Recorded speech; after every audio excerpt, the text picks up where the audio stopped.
जय हिंद बच्चों, स्वागत है आपका बाबा गणित वाला चैनल में। बच्चों अब तक हम कर चुके थे हमारा क्वेश्चन नंबर 10 तक। हम क्या कर रहे थे?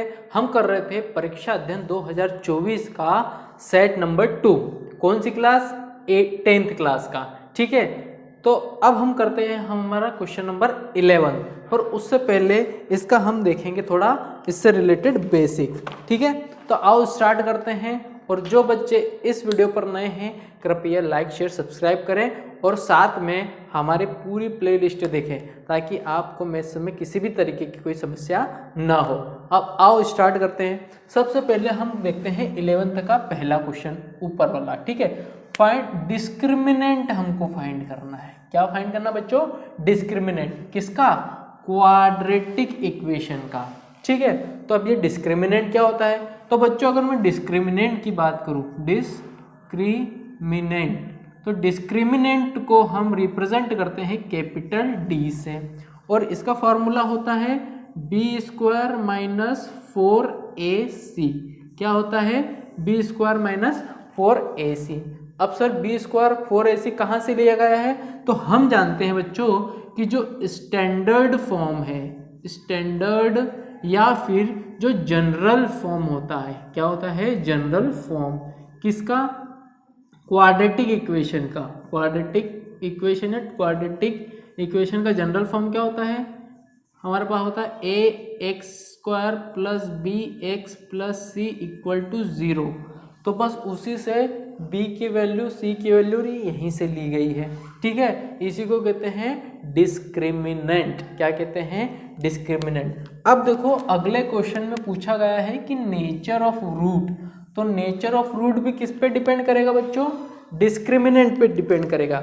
अगर यहाँ पर d की वैल्यू 0 से बड़ी आती है तो इसके रूट्स होंगे रियल और डिस्टिंक्ट। ठीक है, रियल मतलब रियल नंबर्स होंगे और रूट्स कैसे होंगे? Different different. अगर d की वैल्यू बराबर आ गई 0 के तो इसका मतलब रूट्स कैसे होंगे? रियल तो होंगे पर कैसे रूट होंगे? इक्वल रूट्स होंगे। ठीक है, अगर d की वैल्यू 0 से छोटी आती है तो ये इमेजिनरी रूट्स हो जाएंगे बेटा। कैसे होंगे?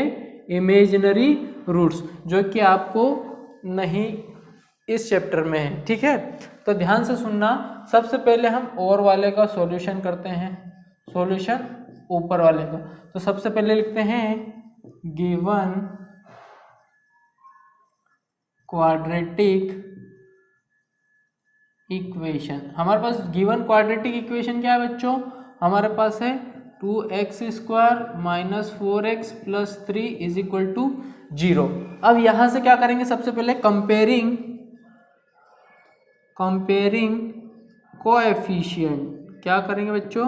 कोएफिशिएंट को कंपेयर। कोएफिशिएंट से क्या मतलब है कि जो वेरिएबल है उसके साथ में जो भी हमें नंबर्स हैं ये हमारे कोएफिशिएंट हो जाएंगे। कैसे?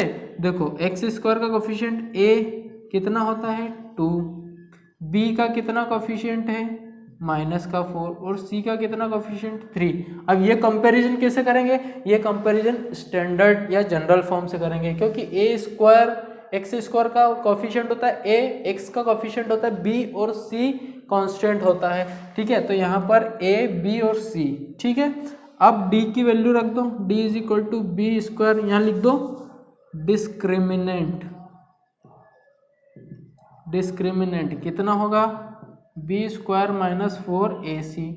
तो b कितना है? माइनस 4 का स्क्वायर माइनस 4 मल्टीप्लाई a कितना है बच्चों? 2 मल्टीप्लाई 3। ये कितना हो जाएगा? 4 4 जा 16 माइनस 4 2 जा 8 8 3 जा 24। तो ये हो जाएगा माइनस का 8। इसका मतलब डिस्क्रिमिनेंट कितना आया? माइनस का 8 आया बच्चों। ठीक है, 4 4 जा 16 माइनस 4 2 जा 8 8 3 जा 24। ठीक है, तो यहाँ पर d की वैल्यू कितनी है बच्चों? माइनस। इसका मतलब d की वैल्यू माइनस में आता है तो कैसे है? इमेजिनरी रूट्स होंगे। कैसे होंगे बच्चों? इमेजिनरी रूट्स होंगे। ठीक है, आई होप आपको ये चीज़ें समझ में आ गई है। ठीक है, तो ये किसका सॉल्यूशन है? ऊपर वाले का सॉल्यूशन है। अब सेकेंड नंबर का सॉल्यूशन मैं यहीं पर कर देता हूँ। ठीक है, और का सॉल्यूशन। देखो हमारे पास क्या है, गिवन क्वाड्रेटिक इक्वेशन। तो गिवन क्वाड्रेटिक इक्वेशन कितनी है बच्चों, हमारे पास इक्वेशन है 2x² minus 3x plus 5 is equal to 0। तो यहाँ पर हमको नेचर ऑफ रूट निकालने के लिए सबसे पहले क्या करेंगे, comparing coefficient, comparing coefficient with general form. और जनरल फॉर्म क्या है, ax² plus bx plus c is equal to 0। ठीक है, अब a की वैल्यू, देयरफॉर a की वैल्यू बच्चों किसके बराबर है, 2 के बराबर है। b की वैल्यू किसके बराबर है, -3। कांस्टेंट कितना है, 5।